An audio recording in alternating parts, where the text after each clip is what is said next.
Okay, we're live. Welcome back to episode 69 of the Coffee with Craner show. And today I'm here with Roman Angelis. We're talking about life in the fast lane, what it's like being a professional racing driver. And if you don't know, Roman is from Windsor-Essex. He's a Canadian professional racing driver. And there's a lot of facts about him, a lot of races that he's won and got to the podium stand for. Some to name a few is the youngest champion winning the Porsche GT3 Cup Challenge, the Canada Gold Classic Championship there. And then in 2020, he recently joined the Heart of Racing team, where he's competing in the IMSA WeatherTech GTD Championship. And of note, last year, he won the Detroit Grand Prix, Northeast Grand Prix, and Petit Le Mans, and a bunch of other championships under his belt. And just the last month, he was announced the Aston Martin Racing Driver Academy winner. So that's a big leap in his career. And I'm so excited to talk about life in the fast lane with Roman. Welcome. So, Roman, I don't know if you're a coffee drinker. We're both pretty young. Do you drink coffee? I'm an espresso guy, so yeah, I like coffee for sure. But awesome. Just like his father. His father, I interviewed Roman DeAngelis. His father is Alex DeAngelis and president of Fortis Group. And we talked all about construction, life in the construction industry. So I have his son on the show. He is a professional racing driver if you're watching and tuning in. But I want to jump into the first question, and it's all about how did you start this amazing career in racing, Roman? Yeah, so my dad was always a passionate, racing fan and motorsports fan. Growing up, I was always kind of watching it and, being around cars, and obviously my dad being in construction, machinery and equipment. So I always kind of had a passion for, mechanical things like, construction equipment, vehicles, everything. So that definitely helped kickstart it. My middle name is Senna, which is named after an F1 driver from the past. So obviously kind of born into hoping that I was racing at some point. But yeah, just, always grew up with a passion for it, watching it, always really just living with having, dinky cars and stuff like that. So, when I was 9, I got asked to do my first race for my dad. Before that, I had done some go-karting in the past, just, a couple times a year going out to actually Point Peely karting. And, after my dad was done work, and we would go out there and do a couple laps. But, at the time I was 6 or 7. So whether or not I really liked it or not, I'm sure they didn't really know. And then, yeah, so did my first race there when I was 9 and won that one, and just kind of, picked up the bug and haven't really stopped since. So it really, your father Max really threw you into this whole industry. Yeah, I mean, I was never really pressured into doing it. I mean, I liked it just as much, if not more, than he did, growing up watching it and stuff like that. So, I mean, I definitely was given the opportunity and to do it, which I was fortunate for, to be able to obviously live out my passion. So, yeah, definitely had some support from my dad and from my parents and family and stuff. So that's awesome. And it all started with go-karts. Yeah, that's kind of the main route nowadays to get into car racing is go-karting. So I guess what was the max speed for some go-karts that you were running with? I mean, they were fast. I mean, 160 kilometers an hour, 150 kilometers an hour. So, you're this low to the ground. So it's fun. It's really good racing. I think in terms of motorsports, it's probably some of the most pure racing still, even having done a lot of different races in my career now. Go-karting and the competition and how close everything is can't really be beat anywhere globally in motorsports. So definitely still miss go-karting, still do sometimes, get back into the seat. So it's a good way to start for sure.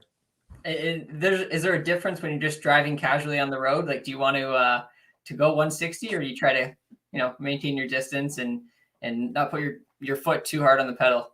Yeah, I learned pretty quickly when I got my license that speeding is not a good idea. So try to limit the driving on the street. I do a lot of it off. So kind of that's kind of my calm driving side, I guess. So not too bad.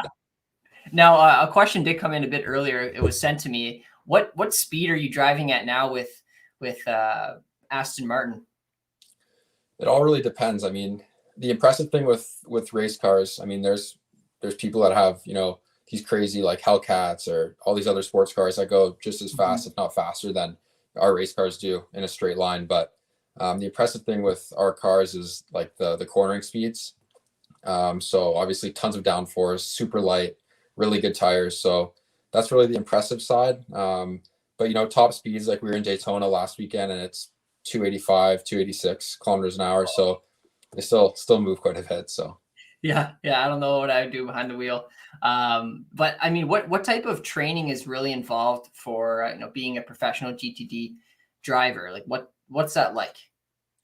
Yeah, I think the good thing with the racing I do, the part that I'm really passionate about, versus like an IndyCar, F1, NASCAR, is the endurance aspect. So for example, last weekend I did the 24 hours of Daytona, which, as it says in the name, is 24 hours. There's 3 or 4 drivers, and there's no stopping. So you have different stints, so you're trading off with your teammates. But that's a 40 or 36-hour period of you being awake, being attentive as to your best of your ability, mentally strong.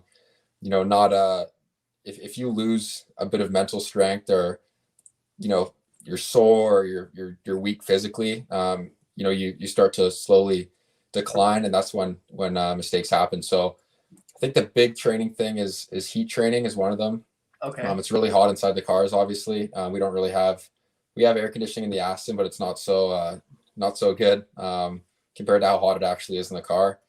And then mental strength. So I have a simulator at home, which I use just to keep my mind kind of fresh when I'm out of the seat for a bit. And then obviously like cardio and stuff like that, just to try to keep, the longevity throughout the race, to be able to, train and get back to it after and stuff like that. So it's, I think that's the aspect that's kind of, hidden in motorsports, is how physically straining it is. I mean, people that drive to Toronto and they're super exhausted and they want to, go to sleep after, get a meal and go to bed, and they're tired. So we're doing 3-hour stints in a car, but you're on the limit mentally, physically, the temperature. There's 40 other cars around you that you're watching, and it's like a high-speed chess game in a sauna, basically. So I guess that's a good way to put it. Yeah. But like, so from my understanding, there's no track around here. Where do you usually practice? Yeah, I mean, practice kind of in the part of motorsports that I'm in now is super rare. I mean, maybe as a team, I think we're allocated 5 test days a year or something, maybe 4. So really not much at all. And when you do test, there's nothing really in Canada. So the team will, fly you out to, whether it's, Florida or anywhere where there's a track that they think is worth testing. We'll end up going there and, use one of your test days there. So not much practice going on. Like I said, I do have a go-kart that I still train with, just to keep my hand-eye kind of fresh. So I kind of started doing that a bit more last year, as we kind of had a bit of time out of the seat. And then obviously, like I said, simulator is a huge help. I'm on that, a couple times a week, almost every day when I can be. So, definitely try to stay fresh in that sense. There's not much, it's not like soccer or hockey where you can, go in your backyard and kick a ball around or something like that, or go to a field. It's not really, you're not able to do that. You're not able to do it on the street either. So hard to train for it, but. No, it's really interesting. And I guess another question I have is the technology and the automotive piece.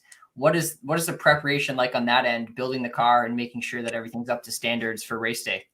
Yeah, so like an IndyCar, F1, or NASCAR, they're all, there's a rule set of, what the car can be, and horsepower, weight, all that sort of stuff. So the class of car that I'm in is GT3. So versus like a NASCAR or IndyCar, it's called GT3. So we have Aston, obviously, Porsche, McLaren, Ferrari, Lamborghini, any car you can really think of that's a sports car manufacturer kind of has a GT3 car. So the rules and regulations behind that kind of restrict the cars to all be, competitive with each other. Obviously, an Aston's way different than a Ferrari is, or a Porsche is. So they balance the cars as well as they can, so that we're able to compete, and make it very close racing. So, we get the car from Aston and it's pretty much ready to go, but, they build it at their factory, send it over. The car's, like I said, ready to go, but there's a lot that still goes into it. I mean, I don't know how many engineers we have and data people and mechanics. I mean, I think it's probably 15 to 20 per car. So there's definitely a big team behind all of it that still need to keep the car running, maintain it. Between 24-hour races, the cars take a horrible beating. They look horrible after, torn apart basically. So there's a lot that goes into keeping them maintained and reliable. So. Yeah. And this kind of leads into my next question is, as you mentioned the team a bit, and I know you're involved with the Heart of Racing. What is the team like for you, being a part of their organization?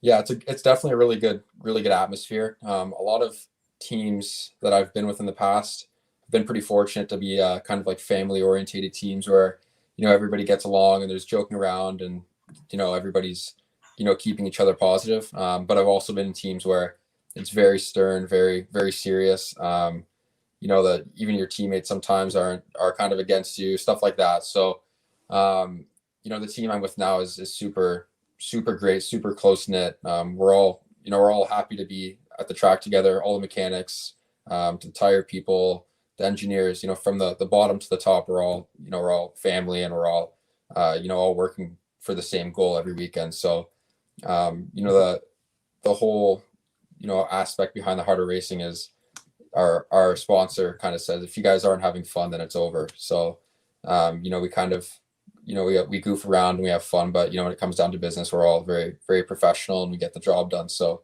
it's hard to keep that atmosphere when it's that high of a level. Obviously there's a lot that goes into it, a lot of money behind the sponsors and stuff. But I think when that's kind of the attitude, it ends up going better in the long run. So. And from my understanding, the Heart of Racing gives back to, is it hospitals? Yeah. So we're partnered with the Seattle Children's Hospital. So in the past with my Porsche stuff in 2019 and 2018, we were with the Children's Hospital of Alabama. So I've kind of always been in a position where, I was racing not only for myself and for our team results, but we're also racing for, the kids in the hospital who obviously aren't as fortunate. So it's good to have like a drive behind what you're doing. I mean, obviously we want to get results and we want to win championships and stuff, but there's a backstory to our team and stuff like that. And, people are able to donate and stuff. So there's kind of a backstory, which obviously helps, get our team out and get the word out for the kids in the hospital. So it's definitely for a good cause. Mm-hmm. No, it is. And it gives you that purpose for racing, right? Knowing that you're going exactly. on the track and benefiting, hundreds of families. We did have a question that came in, Roman, from Mike Janice. Any racing superstitions you have? Good luck charms.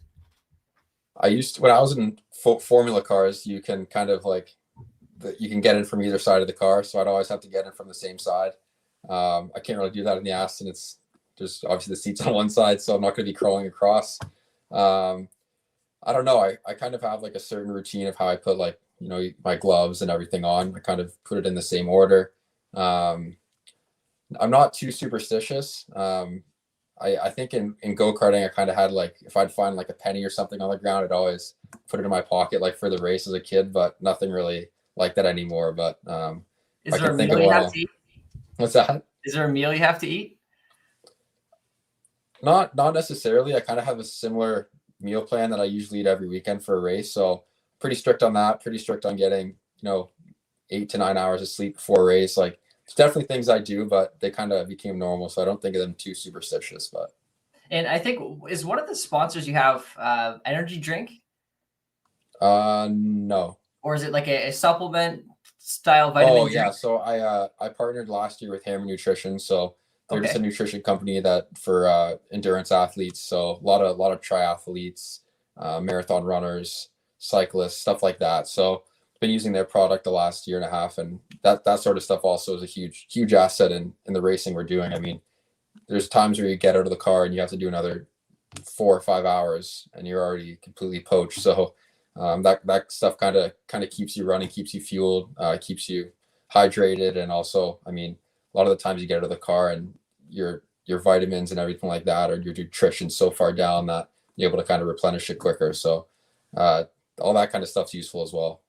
Awesome. And this, I guess, leads into my next question. Is from what you're saying, there's a lot of hours involved in racing and preparing before the race. And from my understanding, you're also an engineering student at the University of Windsor. And how are you balancing that?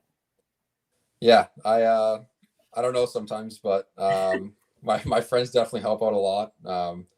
I think in engineering in general, it's a program where you really need to have, a good group of friends who are able to kind of build off each other. It's very high pace. There's a lot going on. And yeah, I think my friends in that program have helped me a lot to, be able to stay in it basically. Helping me catch up when I'm gone, helping me with studies and stuff like that. But I mean, starting racing so young, I kind of went through grade school and high school, missing, 25-30% of the semester, if not more. So kind of used to, the intensity of that and the aspect of not really being there and still trying to have to learn and get by. So, I'm not a straight A student in university, but I get by and do what I need to make sure that, I'm able to hopefully in a year and a half graduate. So. Yes. No, that's exciting. I'm losing my train of thought here, but I mean, oh, okay. It came back to me now. Engineering student, what type of engineering is it? Is it computers or No.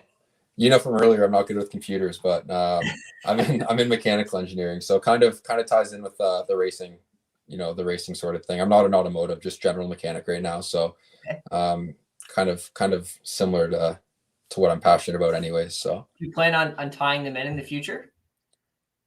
Yeah, I got to kind of see where that goes. My dad's in construction as well, so I've been around construction. I've worked some construction for him. I'm more just labor stuff, but yeah, I'm passionate about both. I obviously like the building side of things, but also the automotive side. So the more I hang around, our engineers for our car and our team and stuff like that, the more I kind of get hooked on that as well. So I guess I have a bit of background in that as well, and know some people in the industry that could help as well. So don't really know what I'm gonna go or what route afterwards, but it'll be one of the two for sure. Have you been able to, talk to your professors and see if you can work on one of the cars that you're driving, or being able to tie that into school somehow? Yeah, they're pretty strict with the co-op stuff. So I'm actually technically in a co-op term right now. Oh, awesome. But there's a list of 200 companies that you can apply for, and everybody needs an equal chance. So I'm not actually able to co-op through the school. So I kind of have a bit of a break now, but working with the team and stuff like that, I might go down to their shop for a few weeks and hang out there with the engineers that we have and learn a bit there. So they're all really smart guys. So I'll definitely get some work experience from them. That's awesome. And now talking about life after university, you've really taken a major step in your career with an Aston Martin Racing Driver Academy winning that. What does this mean to you? What does it mean to some of your future goals? Yeah, I think in sports car racing and IMSA and stuff like that, you always kind of your main goal or the pinnacle of a sports car racing driver is to be a factory driver. So in the past and right now still, I race for the Heart of Racing. I'm contracted with the Heart of Racing.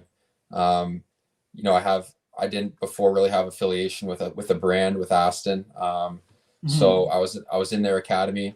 But obviously having won the academy now kind of puts me in a position where if they need a young guy in a seat, or they need somebody for the weekend or something like that for a test, I'm someone who they can go to. I'm on their list now. So, still contracted under the Heart of Racing, but have a bit of a tie now with Aston where, I'm on their list for somebody if they need it. So I definitely do some races in Europe this year with them. Kind of a prize for winning the academy and see where that goes. And if we can, be successful in the future, maybe have a position there. So.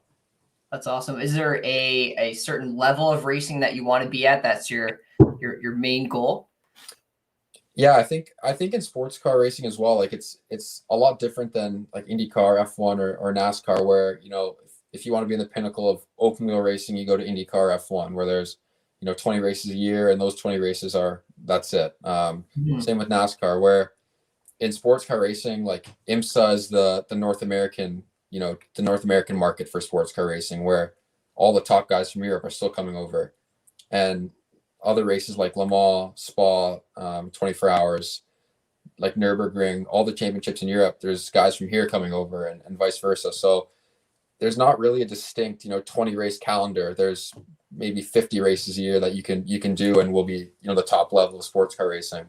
So that kind of changes it to what races I'd want to do in the future. So Daytona was one that was on my bucket list growing up, and this year is my 4th year, which is pretty crazy to think.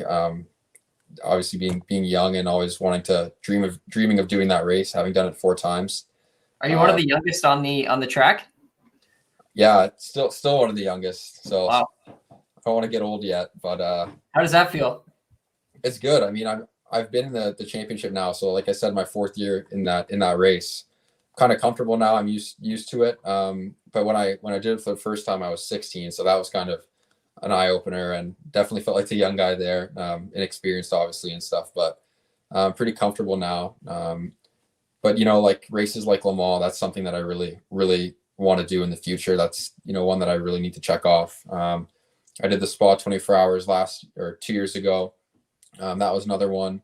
I did Bathurst 12 hours in Australia. That was another big one. There's kind of these like big hit list races that you really in sports car racing are just the pinnacle. So working to try to solidify some seats in those races. So, and just another question: is there a certain track or country or race that is your top? You want to, if you can, do it every year?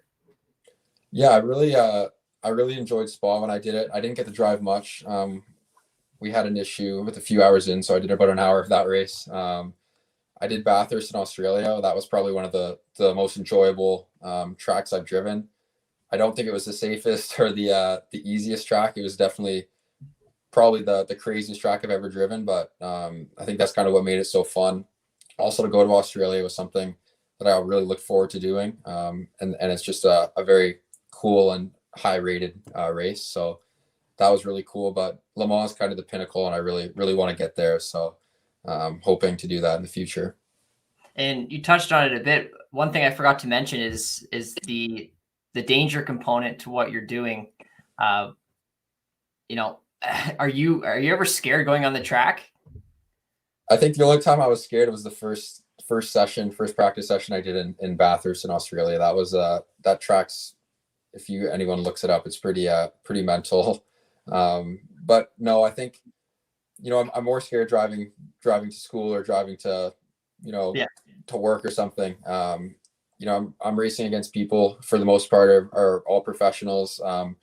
Obviously all take their safety and stuff very seriously. The cars are prepared, to the last, fine edge of safety and stuff like that. So, I'm never really get too scared anymore. I mean, it is a dangerous sport. But compared to other sports like, hockey, soccer, lacrosse, a lot of people are getting injured there too. So, I think, I don't really think about that aspect too much. I've been pretty lucky, knock on wood. So, I don't really think about it too much anyways. So, yeah, I don't know what I do with all the torque and how I'd handle that. Like I go, 100 on the 401, and that's a bit too fast for me. So, definitely props to you for doing that. I think we can wrap up here. I asked a bunch of questions, and I really appreciate your time, Roman. Thanks for jumping on the show and talking all about the world of racing. Yeah, for sure. Thank you so much for having me. No problem. Those watching, check out romandeangelis.com. You can find his racing schedule for 2022, and this will be uploaded on all social media platforms. You can also watch my interview with Max DeAngelis, his father, on coffeewithcrainer.com as well. Thanks for watching.